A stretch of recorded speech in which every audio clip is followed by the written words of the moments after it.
Hi writers, I'm Lauren Sapala, and today I'm talking about how your brain sabotages your writing process and what to do about it.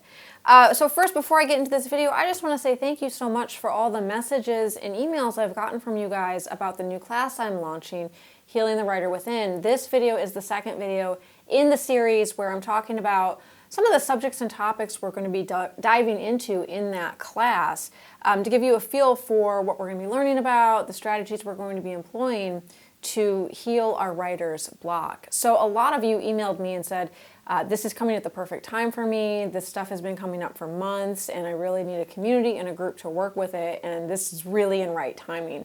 So thank you, all of you who sent me a message, because it shows me as well that I'm in right timing with this and that I'm on the right path. I'm really excited about this class. It's going to be a deep class, but it's not going to be a heavy class. It's not going to be a depressing class. We are going to be working with trauma, and we are going to be working with healing, but we're going to be doing it in a way that is, dare I say, playful, maybe even fun, really interesting, exploratory, investigative. And I think it's going to be really eye-opening, and it's going to be really enlightening, and it's actually going to be easier than a lot of people think to do this sort of work. So what we're going to be doing in this class is healing the trauma around creativity and writing to get past writer's block, to heal our writer's block. Part of that is learning what actually happens when we self-sabotage during the writing process. A lot of us know that we do this, we're aware that it's happening, but we can't seem to stop it, and we don't really know why it's happening. We don't know the deeper root causes. So I'm going to outline a little bit of that today in this video. What happens when you sit down to write, when you have trauma around creativity and you have trauma around self-expression writing? You sit down to write, and usually you already know writing's hard for you. You already know that writing makes you feel anxious or full of dread, or maybe you freeze, or you know, you feel paralyzed, whatever, you can't write. You already know that. But what usually happens is as we try to find a solution to that, we push ourselves harder. So we try to force ourselves to stick to a schedule or to be more productive. We kind of beat ourselves up. So when we sit down to write, we've already got all of that going on. We sit down in front of the blank page, we're with the page, and our nervous system gets triggered. Our nervous system sees that we are attempting to self-express.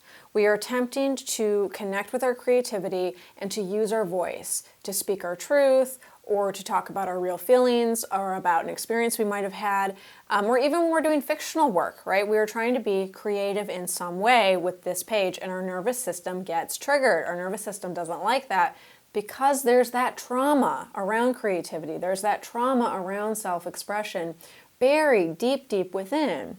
Well, it's still carried in our nervous system. So our nervous system gets triggered, and it starts sending danger signals to our brain. It starts sending the signals up to the brain. Hey, you got to stop this. You know, all systems go on the alarms, like this is not okay, we are in danger, we're under attack, you need to shut this down. The brain gets those signals and believes them. The brain's like, oh, okay, I guess there's a threat in the immediate vicinity, like this needs to be shut down right now. And then your brain starts sabotaging you. So when your brain sabotages you, you might feel distracted, you might feel sleepy, you might freeze, like I said, paralysis, right? But your brain creates a situation where your body and you emotionally literally can't go on. Like you cannot move forward into the writing process because you're blocked. And it can be very manipulative, actually, especially with the distraction. It's like all of a sudden you think of something that you need to do, or all of a sudden, you know, something you need to look up on the internet. All of a sudden, it seems like something happens in your household and you need to pay attention to it. So it can be very insidious like that, where maybe you know what's going on, but a lot of times you don't know what's going on. You just know that you get stopped, you get blocked. This never seems to happen when you really want to sit down and write. So once that blocking happens, once the brain is successful and shuts it down, the nervous system feels safe again. The nervous system is like, oh good, they're not going to write. You know, the attempts have been thwarted for now. We are safe. There's no self-expression going on. We don't have to worry about this scary creativity thing. And the nervous system feels very relieved. So the writer inside is kind of this swirl of feelings and emotions Because on one hand, you're really upset that you still haven't gotten any writing done. You're upset with yourself. You're disappointed. This is an ongoing situation that's causing you pain. But your nervous system is feeding you the message that all is well again. All is okay. The ship has been righted. Equilibrium has been restored. So it's a very mixed message type of thing. And it's a really slippery thing to get a handle on.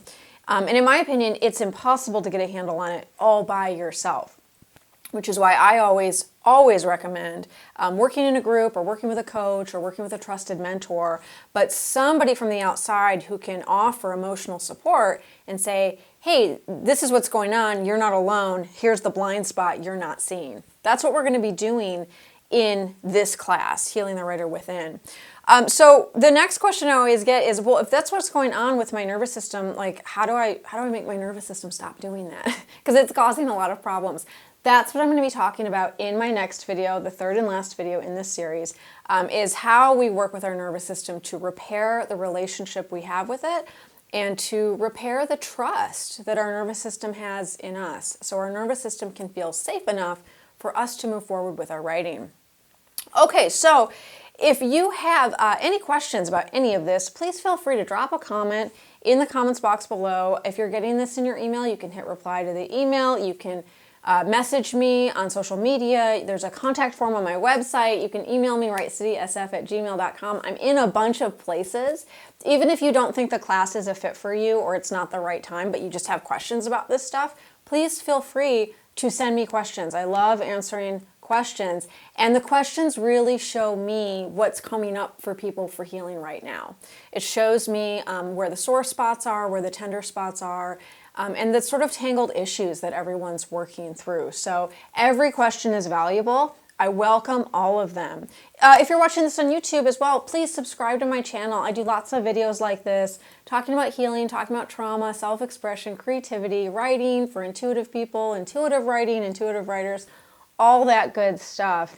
And if you have problems writing and you are an intuitive person, this stuff kind of all comes together in a web. And when you can see the big picture, stuff really starts making sense. And that's when you can start to really blossom as a writer and move past all of these writing problems.